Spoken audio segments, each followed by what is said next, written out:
भगवान श्री कृष्ण कहते हैं बस हिम्मत रखो, जीवन की शुरुआत कहीं से भी की जा सकती है। जब हम जीवन में काम करना शुरू करते हैं तब हमें ज्यादा मेहनत के साथ साथ दर्द तकलीफ का सामना होती है। उन्हें बहुत ज्यादा मेहनत करना पड़ता है और ये बात उनसे बर्दाश्त नहीं हो पाती। उनका शरीर जवाब दे देता है और वो उस काम को छोड़कर तरह तरह तरकीब से सफल होने का प्रयास करते रहते हैं। लेकिन याद रखिए, इस प्रकार से कोई भी व्यक्ति जीवन में सफल नहीं हो पाता।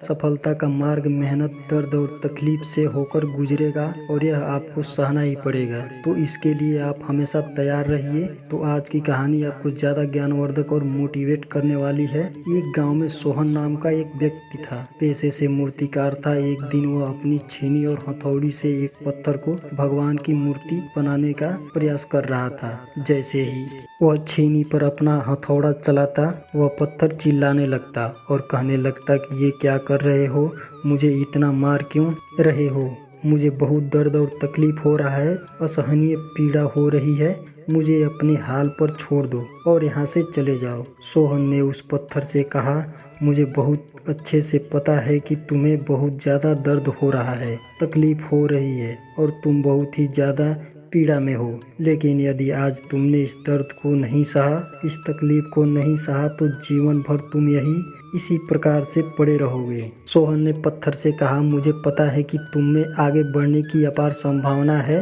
तुम एक बहुत अच्छे पत्थर हो, लेकिन यदि तुम इसी प्रकार से रहोगे तो कभी भी आगे नहीं बढ़ पाओगे। इतना कहकर मूर्तिकार औजार उठाया ही था कि पत्थर फिर से चिल्लाने लगा, गिड़गिड़ाने लगा, विनती करने लगा कि मुझे अपने हाल पर छोड़ दो। मुझे पता है कि जीवन के लिए कौन सी चीज सही है और कौन सी चीज गलत है। मुझे बहुत ज्यादा दर्द हो रहा है, अब मैं इस तकलीफ को और ज्यादा नहीं बर्दाश्त कर सकता। जिस हाल में हूँ उसी हाल में छोड़कर मुझे तुम यहाँ से चले जाओ। फिर सोहन मूर्तिकार उस पत्थर को एक बार और समझाते कहा, अधीर मत बनो और अपने सब्र को बनाए रखो। थोड़ी देर और इस दर्द को सहो। यदि इस दर्द को सह लिया तो मैं भगवान की मूर्ति के रूप में तुम्हारी स्थापना करवाऊंगा और फिर दूर दूर से लोग तुम्हारी पूजा करने आएंगे और पंडित और लोग तुम्हारी सेवा करेंगे। लेकिन पत्थर ने उस मोहन मूर्तिकार की एक भी बात नहीं मानी। वह चिल्लाता रहा और अपनी बात पर अड़ा रहा। मूर्तिकार ने उस पत्थर को समझाने की बहुत कोशिश की, लेकिन वो पत्थर नहीं माना।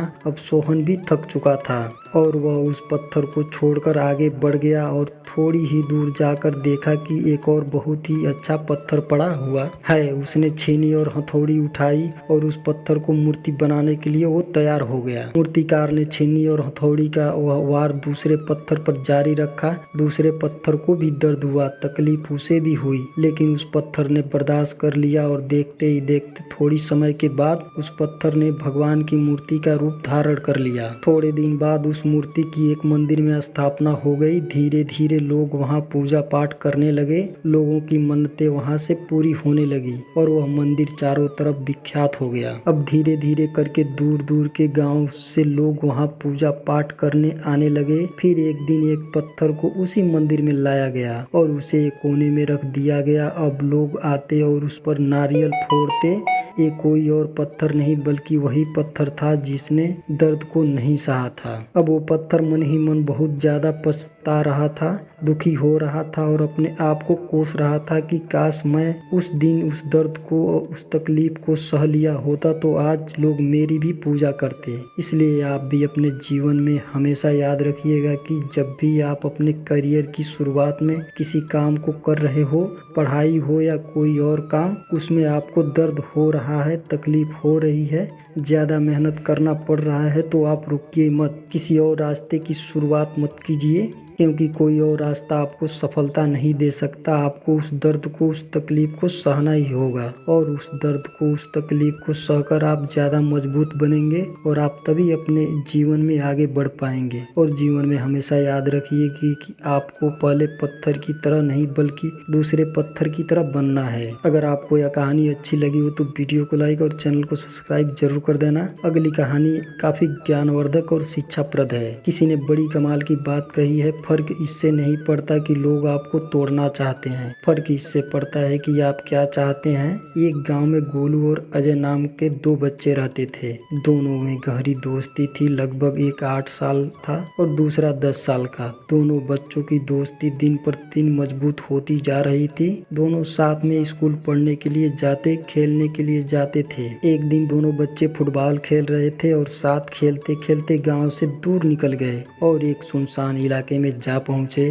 उस गांव से बाहर एक बहुत ही पुराना कुआं था जो कि सूख चुका था और उनकी गेंद उस पुराने कुएं में जाकर गिर गई। अब गोलू बोला कि रुको, मैं गेंद निकालता हूँ, और इसी हड़बड़ाहट और जल्दीबाजी में वह कुएं में गिर गया। गेंद तो निकली नहीं बल्कि वह गोलू भी कुएं में चला गया। अब अजय जो कि बाहर खड़ा था वह परेशान हो गया और सोचा कि अब क्या होगा। घर वाले तो मुझे बहुत मारेंगे, डांटेंगे, इसकी जान चली जाएगी, यह बच नहीं पाएगा। उसके मन में ऐसी बहुत सी उल्टे पुल्टे ख्याल आ रहे थे। अंदर से गोलू चिल्ला रहा था बचाओ बचाओ, और इधर से बाहर खड़ा अजय चिल्ला रहा था बचाओ बचाओ। लेकिन सुनसान जगह के कारण इनकी कोई आवाज नहीं सुन रहा था। दूर दूर तक कोई दिख नहीं रहा था। अजय दौड़कर इधर उधर घूमकर देख लिया लेकिन कोई नहीं दिखा। तो अंदर पड़े गोलू का गला चिल्लाने के कारण सूखता जा रहा था। अब तो आवाज भी नहीं निकल रही थी, सांसें फूल रही थी और आसपास में पानी भी नहीं मिल रहा था।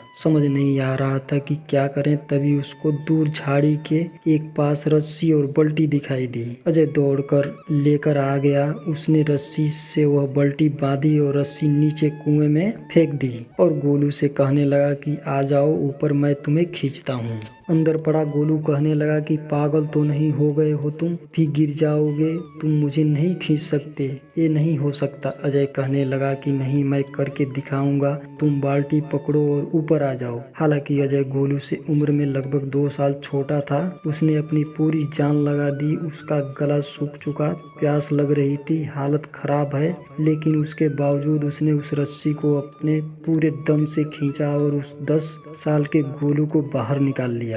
अब दोनों बच्चों को निकलते निकलते रात हो गई थी। अब वो दोनों गांव की तरफ जा रहे थे। जब दोनों गांव में पहुंचे तो भीड़ इकट्ठी हो गई थी। उन दोनों के माता पिता रो रहे थे। गांव वाले कह रहे थे कि बच्चे मिल जाएंगे, बच्चे मिल जाएंगे, लेकिन मिले कहीं नहीं। तो सब परेशान थे। गोलू अजय को जब गांव की तरफ आते हुए देखा तो लोग खुश हो गए कि मिल गए दोनों बच्चे। अब लोग दोनों से पूछने लगे कि कहाँ थे तुम दोनों, बच्चों को समझ न आ रहा था कि क्या बोलें। सोचे सच बोले तो मार पड़ेगी कि इतनी दूर चले गए, कुएं में गिर गए, और अगर झूठ बोले तो क्या बहाना मारें। दिमाग काम नहीं कर रहा था। ऐसे हालात थे और दिन भर से परेशान भी थे। अब इन दोनों से सच बोल दिया। अजय ने कहा कि गोलू कुएं में गिर गया था, मैंने रस्सी से खींचकर बाहर निकाल दिया। अब जैसे ही बोला तो लोग हंसने लगे कि तुम पागल हो क्या, तुमसे एक बाल्टी पानी नहीं खींचती और तुम 10 साल के बच्चे को खींचकर बाहर निकाल दिया। लोग उन बच्चों का मजाक उड़ाने लगे। तभी गांव के सबसे बुजुर्ग आदमी जो वहाँ के सरपंच थे, उन्होंने कहा कि ये दोनों सच बोल रहे हैं, ये वाकई में 10 साल के बच्चे को खींचकर बाहर निकाल दिया। अब इसके 2 कारण हैं। पहली बात तो ये कि इसके पास और कोई विकल्प नहीं था। इसे मालूम था कि इसे बाहर नहीं निकाला तो ये मर जाएगा, और दूसरी बात, इसके आसपास में कोई ये कहने वाला नहीं था कि तुझसे नहीं होगा। इसलिए दोनों बच्चे सच बोल रहे हैं। इस कहानी से हमें यही सीख मिलती है कि अगर जीवन में आप सफलता पाना चाहते हो तो ये बातें याद रखना। पहला, आपके पास कोई ऑप्शन नहीं बचा है, आपको उस काम को करके दिखाना है। और दूसरा, जब आसपास के लोग कहने लगे कि तुमसे नहीं होगा तो गूंगे बहरे बन जाओ, ना किसी से कुछ बोलो और ना उनकी सुनो। बस अपने कार्य पे ध्यान दो, तभी आप अपने मंजिल तक पहुंच पाओगे।